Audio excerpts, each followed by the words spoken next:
Hello, and thanks for watching episode 4 of Collectibles From My Closet, which is just a series showing some of the collectibles and toys that I have around my house or in boxes in my closet. And I try to focus on a different series every episode, and this time it's going to be Texas Chainsaw Massacre. Ooh. So I know there's lots of different Texas Chainsaw Massacre toys and things like that, but I kind of want to focus on my favorite character, which is Leatherface. So most of these things are going to be Leatherface related. I don't know how many people have seen this. This is a Texas Chainsaw Massacre hat, and it's all kind of sewn together and looks like Leatherface's face. It even has part of the poster inside. Ooh. So just something kind of cool that picked up that I don't know how many people have seen that. Now I'm sure a lot of you have seen this Leatherface. It's one of my favorite figures. Let's take a little closer look at it. So this was a big figure from McFarlane, and I love the face. It's got a lot of detail to it. It's a super heavy figure, and you notice here you see a lot of the detail with the blood splatter and the folds in the clothing, dirt on the boots, that kind of thing. Really neat figure. And you'll notice here on the chest that there are 2 holes. Those are sensors. So when people walk by it, it triggers the sound. And you can turn the sound on back here. There's a little button that turns the sound off and on, and a speaker in his back. So when people trip that sensor, it plays chainsaw noises and things from the movie, sounds from the movie, and generally scares the crap out of people that are walking by the Leatherface figure. Now these are kind of cool. They're headlights.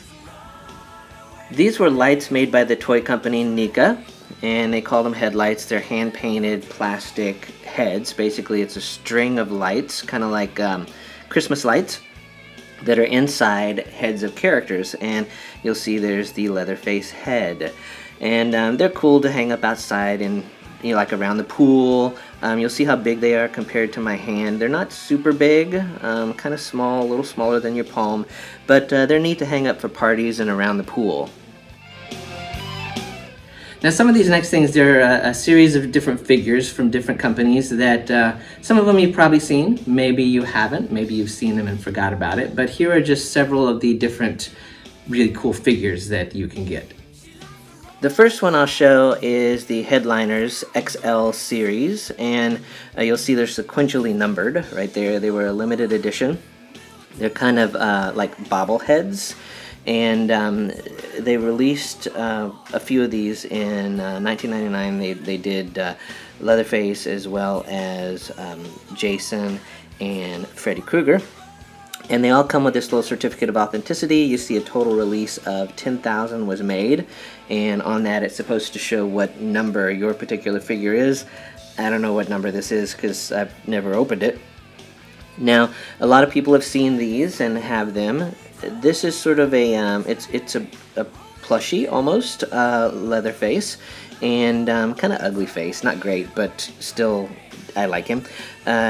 He's neat. He's got a lot of detail. He plays sound. You'll see he is from the RIP horror collection, and you can try him if you dare by pushing his stomach.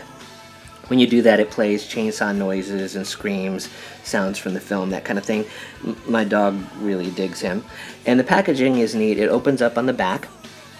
It has some photos from the movie over there on the left. And then on the right-hand side, it's got a lot of neat stuff. It's got information about the movie. It's got fun facts that you may not know about, like, you know, the original name of the movie and different things like that happened on the set.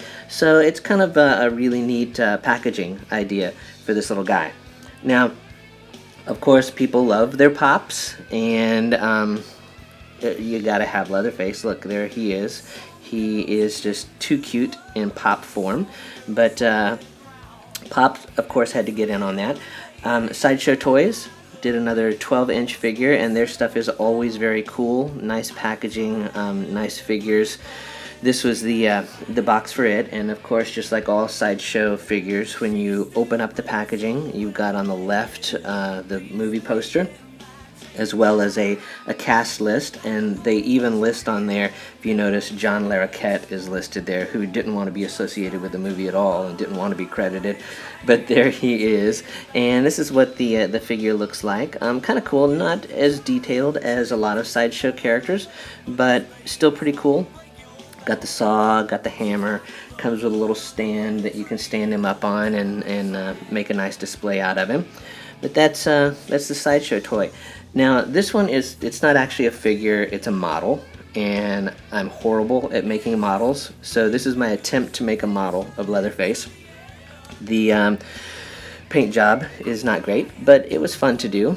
And you notice here that this is a vinyl model, and it comes with the saw, which I was able to do the saw as family and not screw that up too bad. But these were little vinyl model kits that they made of Leatherface, Freddy, Jason, Pinhead, and they were sold really heavily through Fangoria magazine. That's where I got this one. And pretty simple to put together and paint. Neat little collectible, you don't see those anymore. Now this is not Leatherface, but it is my second favorite character from the Chainsaw Massacre series. It's Chop Top from Texas Chainsaw Massacre 2, and you notice there he comes with his hippie glasses and his Sonny Bono wig. The face is not great. Not a great paint job, not detailed, but the other details in the costume are awesome. The patches, the buttons, the accessories, the hammer that he uses to beat the guy's head in. He's got his lighter and his little hook that he uses to scratch the plate in his head, but I really love this figure. Now I like little dioramas and things that show scenes from the films, and there were a couple really neat ones that came out based on Leatherface. This is from the Cinema of Fear Screen Grab collection, and you see it's recommended for mature collectors.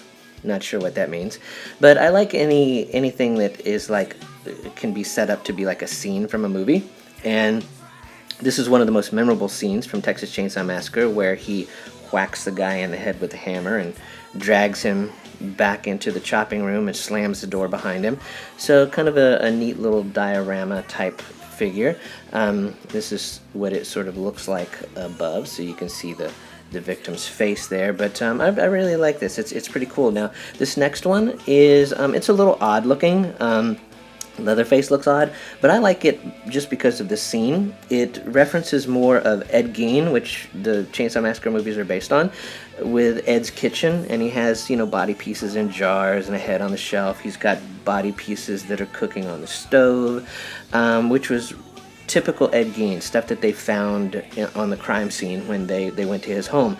Now, Leatherface himself, though, he really kind of looks more like Mankind from wrestling instead of Leatherface. But, hey, I'm okay with that because I like the whole way that it's set up. And of course, for mask collectors, you gotta have this. There's nothing earth-shattering about this mask, but what I really like about it is that it's not a typical Halloween mask that just pulls over your head and covers your whole head. It's actually like a face, like pieces of faces that Leatherface would have sewn together and put on himself. And then you wear it just like I'm assuming he would with this little leather tie strap that's on the back by just tying it around your head and over your face. So that's what I like about this particular mask. Another one of my favorites is from McFarlane Toys. Most people are familiar with this one, but I wanted to show it anyway just because I think it's really cool. It's one of my favorites. Of course, it's from the movie Maniacs series that McFarlane did. That comes with a little stand-up with a poster and a very detailed figure. And I mean, this is just like grunged up to the max with dirt and blood. Lots of really neat little accessories: the hammer, the head, the bucket, the arm. Just a lot of detail in this small scale of a figure. So really neat Leatherface. Now this is one that maybe some of you have seen, some haven't. It's kind of rare, it's not a figure or collectible, but I wanted to show it because a lot of people tell me that they've never seen this before. This is actually an Australian poster for the movie.